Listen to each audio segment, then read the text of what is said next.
മാസപ്പടി കേസിൽ വിവിധ ഏജൻസികളുടെ അന്വേഷണം ആവശ്യപ്പെട്ടുള്ള ഹർജിയിൽ കൂടുതൽ പേരെ കക്ഷി ചേർക്കണമെന്ന് ഹൈക്കോടതി. CBI ED അന്വേഷണം ആവശ്യപ്പെട്ട് ഷോൺ ജോർജ് നൽകിയ ഹർജിയിലാണ് ഹൈക്കോടതിയുടെ നിർദ്ദേശം. മുഖ്യമന്ത്രിയുടെ മകൾ വീണ T CMRL കമ്പനി, എക്സാലോജിക് ഉൾപ്പെടെ 13 പേരെ കൂടി കക്ഷിയാക്കാനാണ് നിർദ്ദേശിച്ചത്. ഷബ്ന സിയാദ് നമുക്കൊപ്പം ചേരുന്നുണ്ട്.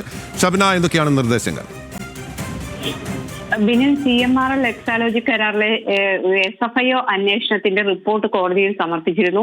ഇതിന്റെ തുടരന്വേഷണ നടപടികൾ അല്ലെങ്കിൽ തുടർ വിചാരണ നടപടികൾ അടക്കം ഹൈക്കോടതി സ്റ്റേ ചെയ്തിരിക്കുകയാണ്. എങ്കിൽ പോലും ഇപ്പോൾ ഷോൺ ജോർജ് നൽകിയിട്ടുള്ള ഹർജിയിൽ പറയുന്നത് SFIO അന്വേഷണ റിപ്പോർട്ടിന്റെ അടിസ്ഥാനത്തിൽ CBI അതുപോലെ ED തുടങ്ങിയ കേന്ദ്ര ഏജൻസികൾ ഇതിൽ അന്വേഷണം നടത്തണം എന്നൊരാവശ്യമാണ് ഉന്നയിച്ചിട്ടുള്ളത്.